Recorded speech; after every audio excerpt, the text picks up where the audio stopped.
A cocaína, sempre associada a astros da música, celebridades do cinema, modelos, até já vendeu imagem de glamour. Mas não há como ignorar que a cocaína e o crack, seu derivado, são responsáveis por cenas das mais degradantes do ser humano. Enquanto o mundo discute descriminalização das drogas, o governo e a sociedade lidam com epidemias de usuários. No Café Filosófico de hoje, o neuropsicólogo Paulo Cunha fala do crescimento do uso do crack e da cocaína e quais são as alternativas de tratamento para os usuários. Se a gente olhar para os dados, por exemplo, que a gente tem hoje em dia, dados científicos e dados de prevalência, assim, para ter uma noção de como está o ambiente da droga hoje em dia no mundo, os dados das Nações Unidas, a gente tem um relatório oficial sobre isso, mostra que existem 20 milhões de usuários de cocaína e crack no mundo. 20 milhões. É um dado que mostra uma estimativa alarmante.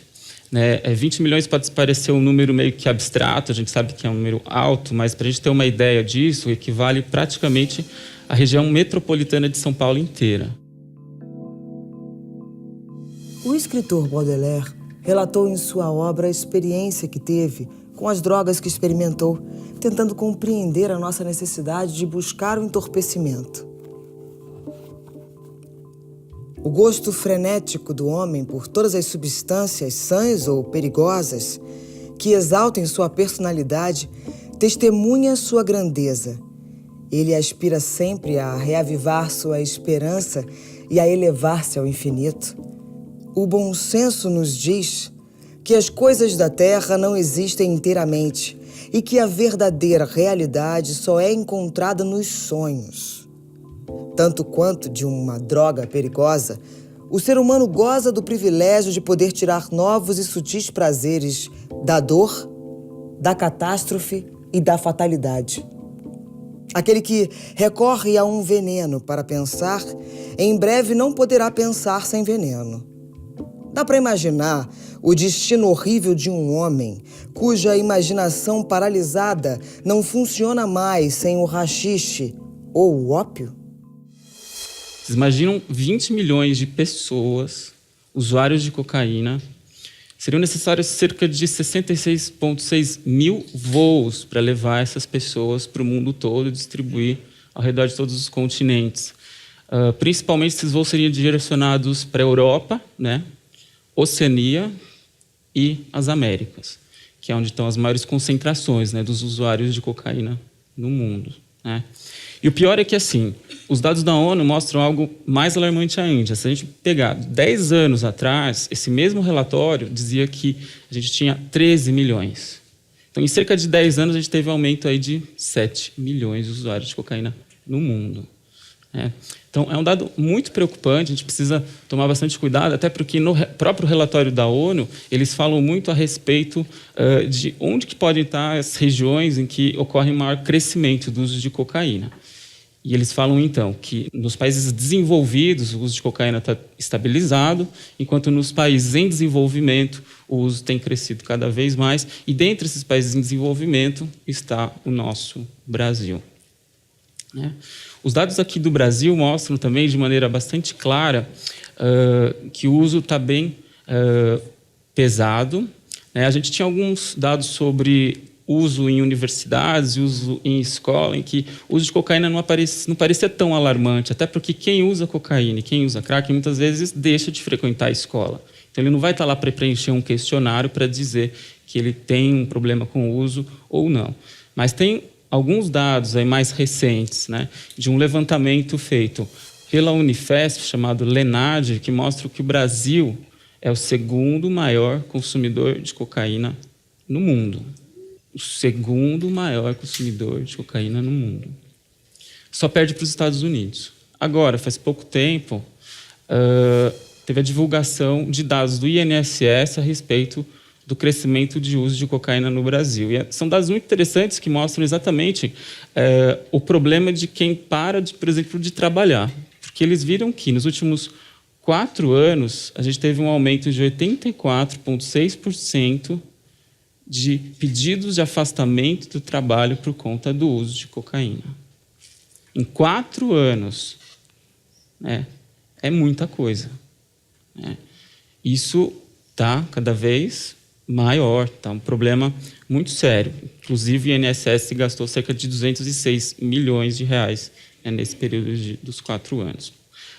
Tem um relatório agora que saiu nos Estados Unidos que mostrou que no último 1 ano e 2 anos para cá, nos Estados Unidos começaram a aumentar também as mortes por overdose de cocaína. Porque tinha estacionado por quê? Porque os usuários, os jovens americanos, estavam muito voltados às club drugs, essas ecstasy, né, e outras drogas mais modernas, os que eles chamam de painkillers, que são os analgésicos, e que hoje, né, são um grave problema nos Estados Unidos, mas a cocaína voltou também a ser um problema sério.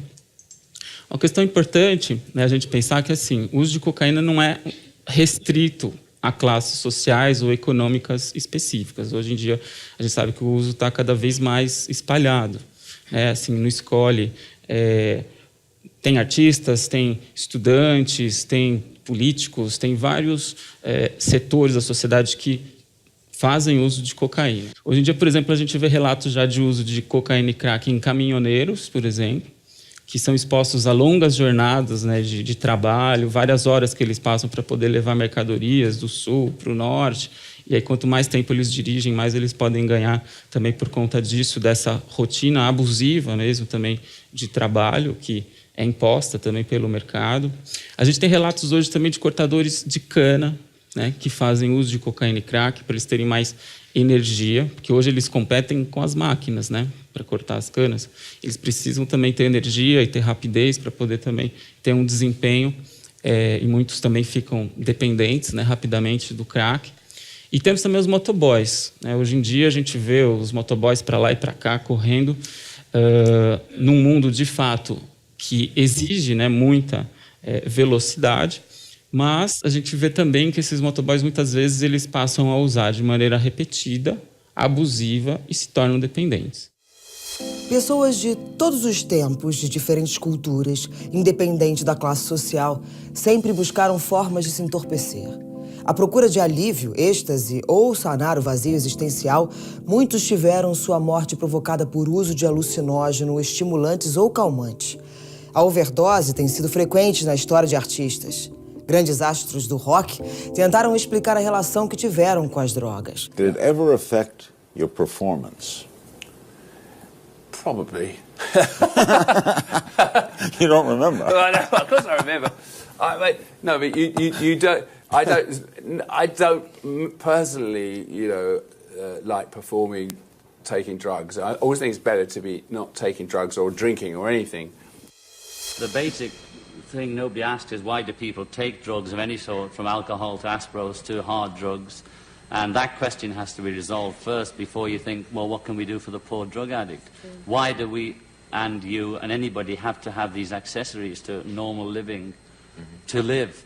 I mean, is there something wrong with society that's making us so pressurized that we cannot live in it without guarding ourselves against it? So it's that basic, the problem. I think if people are allowed to be a bit more free and express themselves, they wouldn't have to inhibit themselves by taking drugs to not be hurt. People take drugs and drink so as they don't feel what's going on around them. Uma música que foi lançada nos anos 70 e que faz sucesso até hoje fala da atração pela cocaína.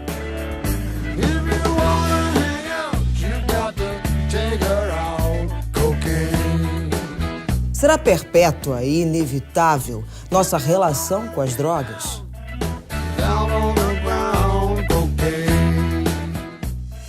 Um fato importante também a ser mencionado é que o perigo da cocaína é um pouco sorrateiro, vamos dizer assim, né? Porque a cocaína é uma droga que não causa efeitos tão claros, né? Pelo menos fisicamente ou aparentemente, assim, como no caso, por exemplo, do álcool, né? O álcool é uma droga que a pessoa bebe, depois de uma quarta, quinta dose, já começa a falar mole, fica desinibido, né?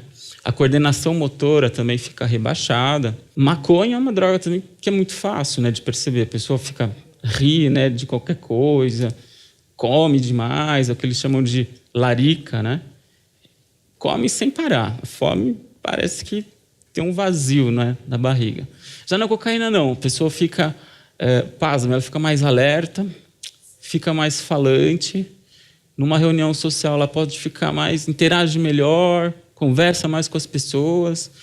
Alguns começam a produzir mais o trabalho, começam até passar, às vezes passa a noite estudando, né? Às vezes com o uso da cocaína inicialmente, porque aos poucos ela vai, né, conquistando o cérebro da pessoa, né, pouquinho em pouquinho, até que ela sequestra totalmente o cérebro da pessoa, e aí vem a fase de fato prejudicial.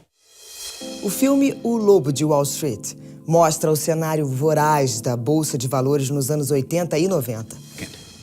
Key to success in this racket is this little baby right here. It's called cocaine.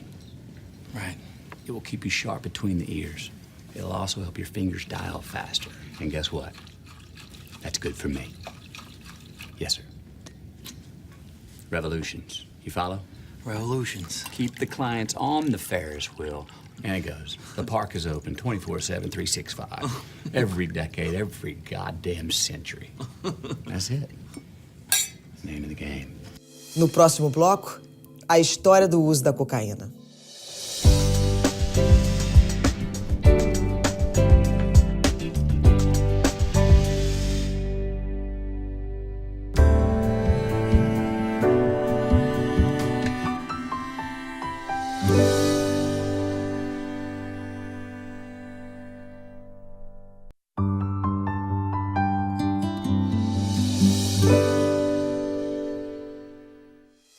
O uso da coca é milenar.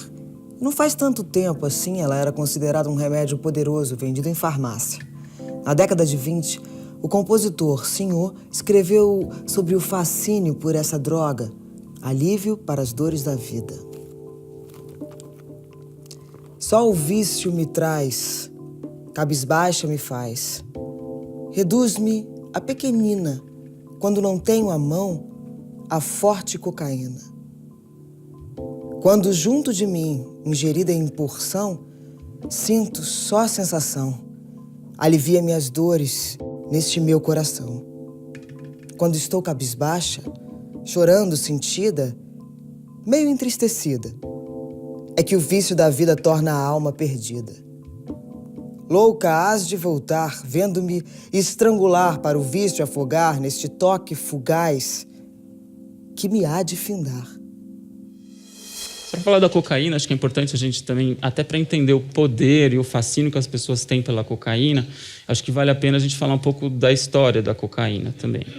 A cocaína, ela é o princípio ativo da planta que a gente chama que é a Erythrocylon coca, que é das regiões andinas, Peru, Bolívia.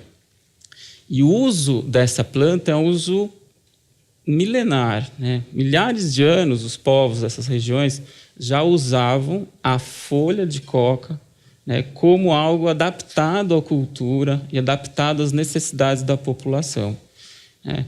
Eles sentiam que mascando a folha de coca, né, por vários minutos, eles conseguiam enfrentar melhor, né, assim, situações em que eles tinham, por exemplo, baixas temperaturas, altas altitudes, eles sentiam mais energia para poder trabalhar, né? E aí, de fato, eles usavam bastante por conta dessa cultura, né, que eles tinham. Eles acreditavam que as folhas de coca elas tinham sido como se fosse um presente da Pachamama. Tem algumas lendas indígenas que eles achavam que também as folhas de coca tinham sido como se fosse um presente dos deuses, e até que isso teria, então, trazido para eles a possibilidade deles terem derrotado alguns deuses malignos também naquela época. Então, deu força, deu energia para eles poderem, né, derrotar esses deuses malignos. Aí vocês imaginam que esse uso, então, ele remonta ao período da Antiguidade, e aí quando chegaram os europeus aqui nas Américas, a descoberta das Américas, eles ficaram no começo com o pé atrás, né? Acharam que podia ser uma coisa meio demoníaca e tal, mas logo eles perceberam que, de fato, a população local tinha benefícios com o uso da folha de coca, porque eles, de fato, ficavam mais produtivos, né? Então, aí, os espanhóis passaram até a regulamentar o uso das folhas de coca para que os trabalhadores pudessem usar e produzir mais, né? E os europeus ficaram tão fascinados com esse poder dessas folhas aí enigmáticas que eles queriam também levar para a Europa. Só que a frustração deles era muito grande, porque eles levavam nos navios, que demoravam dias ou meses para chegar na Europa, e as folhas já estavam secas. E o princípio ativo já não fazia nenhum efeito, né? Então, dessa época do descobrimento até mais ou menos 1859, que aí foi quando o alemão Albert Niemann descobriu o que tinha naquela planta, aí o negócio mudou de figura.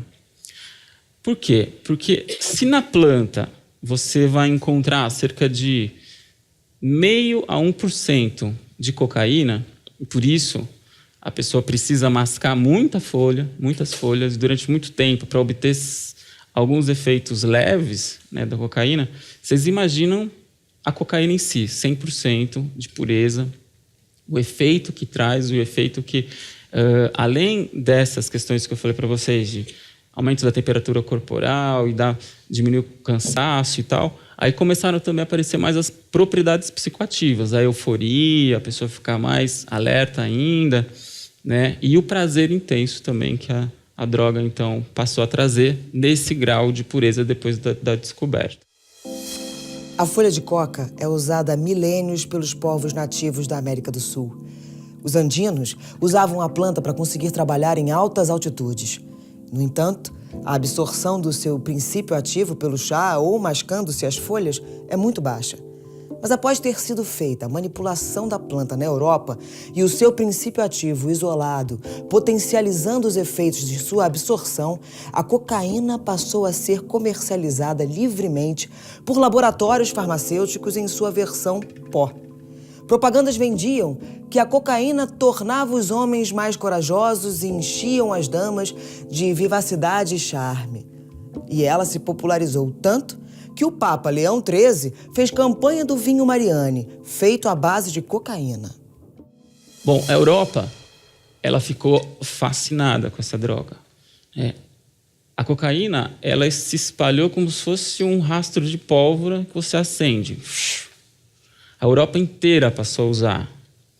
Reis, o Papa da época usava, tem inclusive propagandas, né, dele, da foto dele, fazendo propaganda disso. Pastilhas infantis, por exemplo, para curar dor de dente, né?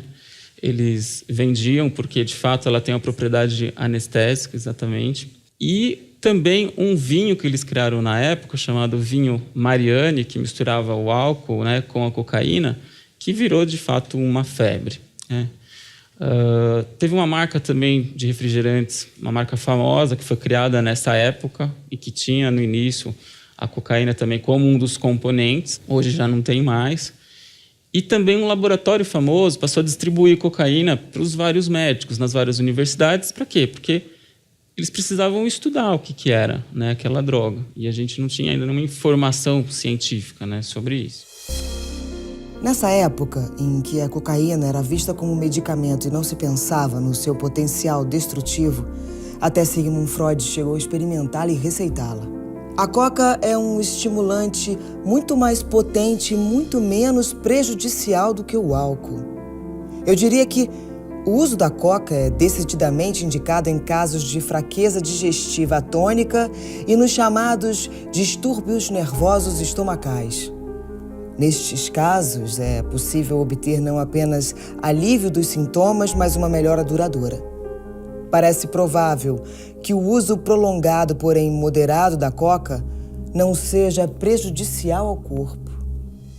O Freud passou a usar pessoalmente a droga, e não só a usar, mas a indicar para todas as pessoas que ele conhecia, amigos, estudantes, até para a esposa dele ele indicava. Ele dizia que ela ficava mais sexy, mais corada com o uso da cocaína. O Freud se empolgou tanto que ele escreveu uma monografia sobre isso. Ele publicou um trabalho científico, Über Coca, sobre a cocaína. Esse trabalho ressaltava todas as propriedades que eles consideravam positivas da droga na época e que seria uma cura para todos os males. Que hoje a gente estuda em psicologia, em psiquiatria, todo o manual de psiquiatria, Freud dizia que a cocaína curava. Ansiedade, depressão, neurastenia, tudo tudo. Isso ele escreveu, publicou. E é importante que a gente saiba que ele estava, de fato, num contexto em que o uso de cocaína era muito aceito, muito amplo, né? Então, não dá para crucificá-lo, porque ele, de fato, estava num momento, um contexto em que isso tudo acontecia, e ele ávido, né, por sucesso, por fama, querendo também sustento, né, da família, ele se empolgou, mas se empolgou demais. Porque o Freud trabalhava em laboratório, não sei se todo mundo sabe. Ele trabalhava com um amigo, era um pouco mais velho que ele, chamado Ernst von Flechow. E esse Dr. Ernst trabalhava muito analisando potenciais de ação dos neurônios. Por exemplo, como que se dá a comunicação entre o que você sente na pele até o cérebro. E esse Dr. Ernst trabalhava dissecando cadáveres. Nessa época, de fato, a pesquisa nessa área estava muito forte. E o Dr. Ernst ele realizava vários trabalhos científicos importantes. Só que numa das situações em que ele estava dissecando um cadáver, o Dr. Ernst cortou o polegar aqui do dedo. Esse corte poderia parecer um corte normal, só que esse corte infeccionou. Infeccionou tanto que aí ele correu o risco de ter uma infecção generalizada. E ele foi obrigado a amputar o dedo. Mas depois de algum tempo, ele passou a sentir fortes dores em decorrência da amputação. Essas fortes dores eram incontroláveis e insuportáveis. O Ernst chegava a pensar em se matar. Ele pensava em se matar porque ele não aguentava tolerar aquelas dores. E o que ele começou a fazer? Fazer uso de morfina. A morfina, ela é muito utilizada, é um analgésico poderosíssimo, derivado da heroína. Ainda é usado na medicina, só que o Dr. Ernst ficou dependente da morfina depois de um tempo. Porque ele precisava usar bastante, cada vez mais, e aí ficou dependente da morfina. O que aconteceu? O Freud, amigo dele, tinha escrito a monografia, tinha estudado tudo, ele prescreveu a cocaína para o Dr. Ernst. Ele falou, não, aqui você vai poder ter a cura da dependência da morfina com a cocaína. De fato, o Ernst começou a usar a cocaína na forma de injeções subcutâneas para alívio da dor e progressivamente ele foi aumentando a dose. Aumentando. Porque aí para aliviar a dor ele precisava de uma dose dupla, depois tripla. Aí ele começou a sentir um barato. Ele começou a sentir prazer também.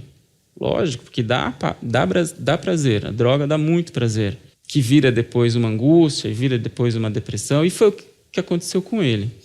Ele passou, depois de altas doses, esse fenômeno a gente chama de tolerância, quando você precisa de quantidades cada vez maiores da droga para obter o mesmo efeito.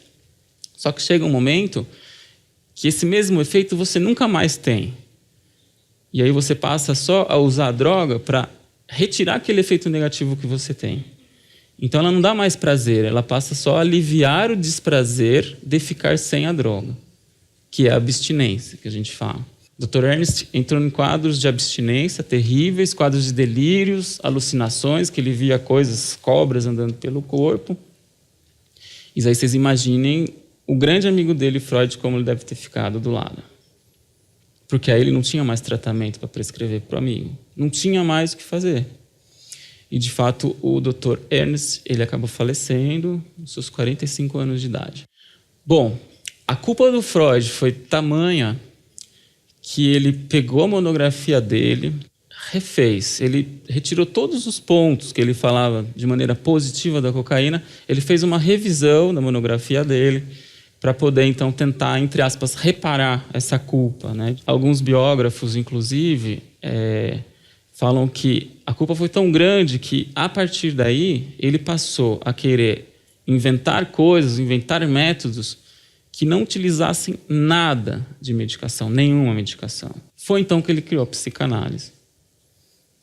De fato, a psicanálise é um método totalmente baseado na conversa, na terapia, o método da associação livre, fale o que vier à sua mente. As a neurologist trying to bring the relief to my neurotic patient.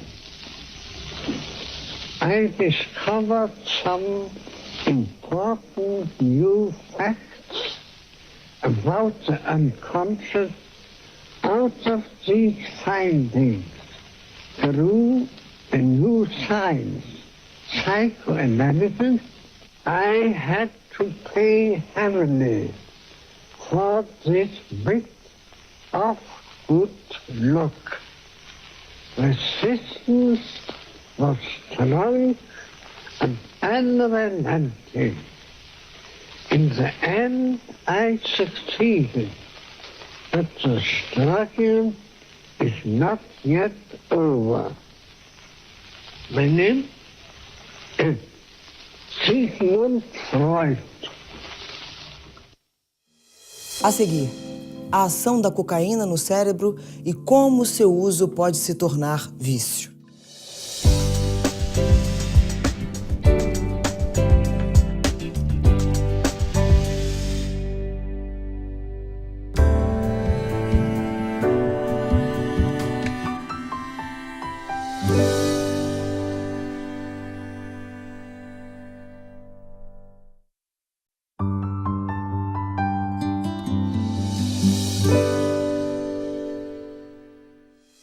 Uns tomam éter, outros cocaína. Eu já tomei tristeza, hoje tomo alegria. Tenho todos os motivos, menos um de ser triste. Sim, já perdi pai, mãe, irmãos. Perdi a saúde também. É por isso que eu sinto como ninguém o ritmo do jazz band. Uns tomam éter, outros cocaína. Eu tomo alegria. Se por muito tempo a cocaína sobreviveu como remédio para as tristezas da alma e indisposições do corpo, a partir dos anos 80, o consumo crescente começou a preocupar, o vício e as mortes por overdose viraram recorrentes. Então, o remédio passa a ser o mal. Da época do Freud até mais ou menos 1970, 1980, o cenário não se modificou muito. Na literatura começaram a aparecer também outros relatos de pessoas que tinham problemas psiquiátricos pelo uso da cocaína, problemas, delírios, alucinações e dependência. Mas a sociedade ainda achava que a cocaína trazia só uma dependência psicológica. Só uma dependência psicológica. Isso era atestado por artigos científicos, por livros. Tem até um livro que é considerado assim, a Bíblia da psiquiatria, que em 1984 publicou um capítulo falando sobre a cocaína. E para vocês terem uma noção, é o Compêndio de Psiquiatria de Kaplan e Sadok. Os efeitos estimulantes da cocaína lembram os da anfetamina, mas são algumas vezes mais moderados e mais sutis ou menos físicos. Os efeitos duram apenas 1 hora, ao contrário das muitas horas de duração dos efeitos das anfetaminas. A cocaína aumenta a energia e a confiança e pode provocar irritabilidade e paranoia. Se for usada de 2 a 3 vezes por semana, a cocaína não provoca sérios problemas. Isso em 1984. Não é 884. 984, 30 anos. Bom, vocês podem imaginar, então, o que isso trouxe para o mundo, né? Assim, o consumo de cocaína cresceu de maneira avassaladora em várias áreas, em várias classes sociais. Existem filmes que mostram esse crescimento do uso da cocaína em São Paulo, no Rio de Janeiro.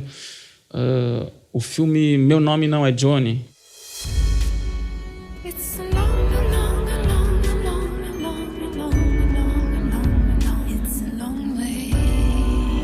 Nos filmes de Martin Scorsese, a cocaína é um item recorrente e não é à toa. O diretor, que já admitiu ter sido viciado em cocaína, transferiu momentos de sua história com a droga para seus personagens.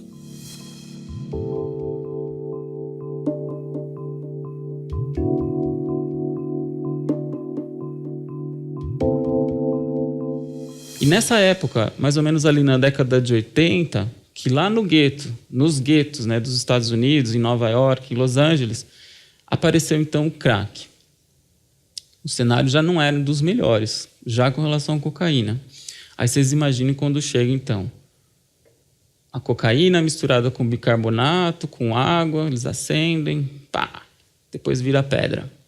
Fumou. A cocaína que levava alguns minutos para fazer o efeito, 8 segundos, fumou o crack, pum, já dá o twin que eles falam. 8 segundos. O poder do crack trouxe também problemas muito graves, que aí as pessoas passaram a usar muito e se tornarem dependentes muito rapidamente, mais rapidamente ainda, né, com o crack. O que aconteceu também foi que os dependentes de cocaína, que usavam a cocaína de maneira injetável, porque a cocaína injetável também faz os efeitos mais rápidos e mais intensos, eles também passaram a usar o crack. Por quê? Porque se a gente for lembrar, na época da década de 80, injetar droga tinha aquele perigo altíssimo de contrair o HIV. E o HIV naquela época era praticamente uma sentença de morte, né? Porque não tinha tratamento. Então a gente via as pessoas, de fato, que desenvolviam AIDS definhando. Então os usuários injetáveis passaram a fumar o crack. Depois, chegando aqui no Brasil, a gente viu que isso começou a aparecer entre, principalmente ali, meninos de rua, depois foi indo para outras camadas sociais, e hoje o crack está espalhado. A gente vê nas notícias, na mídia, a gente vê pessoas conhecidas, como que isso, né, assim, virou algo assim, de fato, avassalador.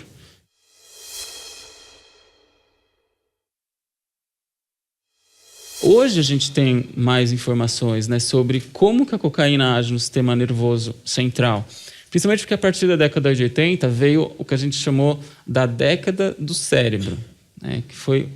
Os anos 90 foram muito importantes porque a gente passou a ter mais maneiras de estudar o cérebro, né? Neuroimagem, a gente passou a ver o cérebro em funcionamento, a gente passou a ver melhor as estruturas cerebrais. Então hoje a gente sabe que a cocaína age num sistema muito primitivo do cérebro, muito sensível e ao mesmo tempo muito importante para a nossa sobrevivência, que é o circuito da recompensa cerebral. Ele é formado por algumas estruturas, chamada núcleo accumbens, área tegmentar ventral e o córtex pré-frontal. Essa rede de neurônios são neurônios conectados uns nos outros, tá? E que vão mandando informações de uns para os outros até o córtex pré-frontal, até lá em cima. Esse circuito de recompensa está presente em todas as espécies dos animais. Por quê? Porque ele é super importante, que ele é o que dá prazer para a gente. Por isso que chama circuito da recompensa. Pode chamar de circuito do prazer também, o que vocês quiserem. É um circuito ativado em todas as situações de prazer que a gente tem na vida. Desde uma boa alimentação, uma boa noite de sono, um bom namoro e a droga. Vocês imaginam que é um sistema que é ativado de maneira assim, muito intensa quando a gente, por exemplo... tem essas atividades, né, prazerosas, e por isso faz com que a gente repita, né, o comportamento.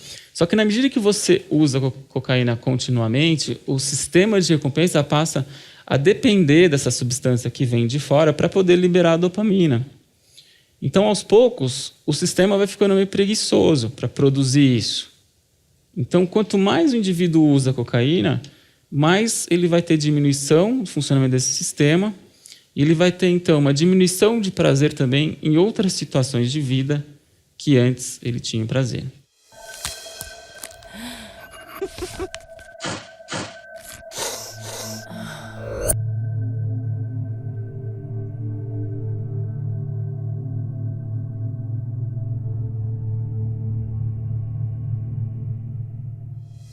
Nos estudos de neuroimagem, a gente vê claramente que quando você coloca em indivíduos que são dependentes de cocaína, que veem cenas de pessoas usando cocaína, eles têm as mesmas regiões do cérebro ativadas que aquelas pessoas que não são usuários de cocaína, que são indivíduos normais, excitadas vendo filmes pornográficos.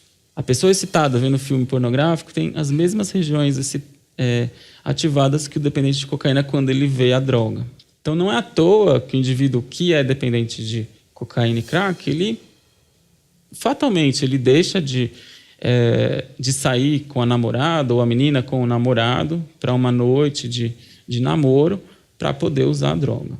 Então, eles trocam esses prazeres pelo uso da cocaína. Há um ponto em que, de fato, ele vai trocar tudo pelo uso de cocaína. A seguir, os possíveis tratamentos para usuários de crack e cocaína.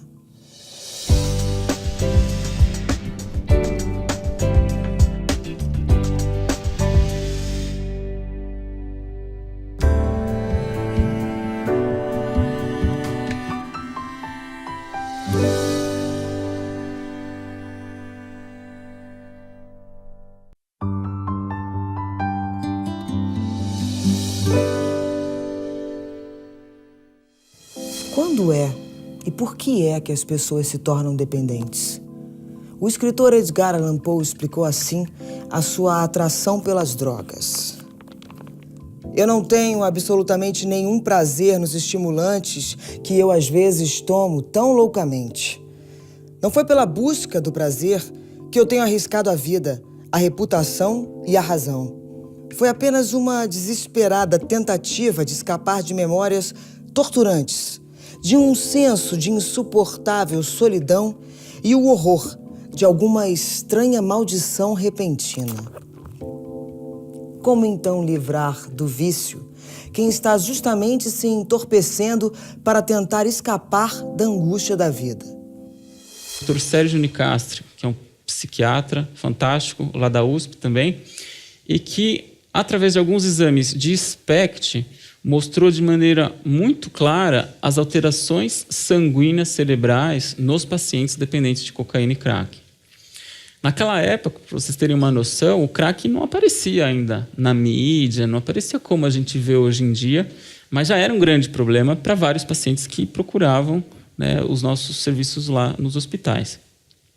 O professor Sérgio Nicastri, ele avaliou dependentes de cocaína em abstinência, mais ou menos 15 dias, de 2 semanas de abstinência, avaliou esses pacientes dependentes de cocaína através do SPECT, que observa exatamente como que é o fluxo sanguíneo cerebral deles, e comparou com o grupo controle, de pessoas que não eram usuários. Ele observou, nesses exames, alterações gritantes de fluxo sanguíneo cerebral nos dependentes de cocaína e crack. Se a gente olhar de perto, a gente vê várias falhas ou várias manchinhas mais pretas, né, que mostram falhas no fluxo sanguíneo cerebral nos usuários de cocaína em relação ao grupo controle. E aí, nesse momento, eu fiquei muito interessado em entender como que isso se expressava no comportamento dos indivíduos, ou seja, qual o reflexo disso na vida deles. E quando a gente aplica os testes neuropsicológicos, a gente vê de maneira muito clara, os pacientes apresentam déficits em atenção, em memória, em planejamento, tomada de decisões e fluência verbal. São várias funções que ficam alteradas nesses pacientes e que os levam a dificuldades enormes, assim, de estudar, se manter focado numa tarefa durante um tempo prolongado, de se manter no trabalho, de cumprir horários, de executar tarefas mais complexas. Então, às vezes, o dependente de crack ele pode ter uma ideia fantástica numa certa situação, mas ele não consegue nem começar aquilo que ele idealizou.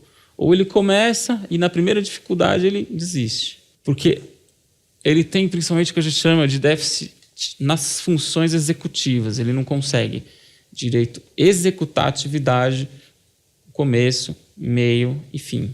Talvez isso explique os dados que a gente viu no início dessa palestra, que a gente ouviu, sobre o INSS, que falavam sobre os problemas que os pacientes têm no trabalho. Por isso que eles vão pedir, então, o auxílio INSS. Eles têm dificuldade exatamente em executar atividades e isso repercute muito na vida real, né? Na vida de trabalho, na vida em várias situações, né? E, de fato, é o que acontece com os dependentes de cocaína e crack. Se a gente for analisar o relato dos pais, por exemplo, os pais chegam para a gente e falam assim: Dr. Paulo, eu não consigo reconhecer mais meu filho. Virou um bicho. Ele era amável, era afetivo na infância, ele estudava, tinha potencial. Alguns não, alguns já desde a infância já mostram algumas alterações também, claro. Mas a partir da dependência, eles passam a mudar de personalidade mesmo. Passam a ficar mais agressivos em alguns casos, ou quietos demais. Mudam muito o jeito mesmo, né, de se comportar. E isso também, claro, que analisar essas mudanças também é importante para a gente analisar melhor como que a gente vai programar o tratamento, como a gente vai também ajudar melhor o paciente e a sua família. Como que é o tratamento? A gente sabe que dentro do tratamento da dependência de cocaína e crack existem muitos e muitos mitos, né? Um deles é aquele relacionado a gente pensar que será que vale a pena tratar se a pessoa não quer? É algo muito difícil de pensar, né? Porque é questão de respeitar a decisão do paciente, né? Mas, ao mesmo tempo, se a gente for analisar um paciente que não tem mais condições de decidir, porque eles decidem só reféns do comportamento do uso compulsivo da droga. Então, eles não são capazes de decidir pensando no futuro. Então, se eles não são capazes de decidir, o que a gente pode, né, fazer? Tem muita gente que acha que, bom, se ele não quer se tratar, então deixa. Bom, quando ele chegar no fundo do poço, aí ele vai querer. Só que às vezes esse fundo do poço é extremo. Às vezes ele morre, não dá nem tempo dele pedir ajuda. Então, é um mito a gente achar que a pessoa precisa chegar no fundo do poço para ser ajudada. Às vezes, mesmo sem ela querer, ela pode ter uma ideia de que ela precisa de tratamento. E aí a gente já entra com estratégias que a gente chama motivacionais para fazer com que a pessoa se decida para se tratar. São as pessoas aí em dúvida, né? Já as pessoas que não querem se tratar mesmo, que batem o pé, dependendo do nível de prejuízo, a gente tem que agir, né? Um exemplo muito recente de como que isso deve ser revisto pela nossa sociedade é o da cantora Amy Winehouse.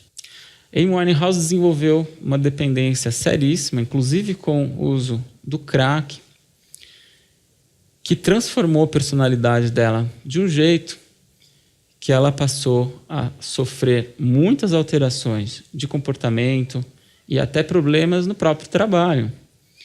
Pessoas que foram nos shows dela aqui no Brasil, que ela nem cantava direito.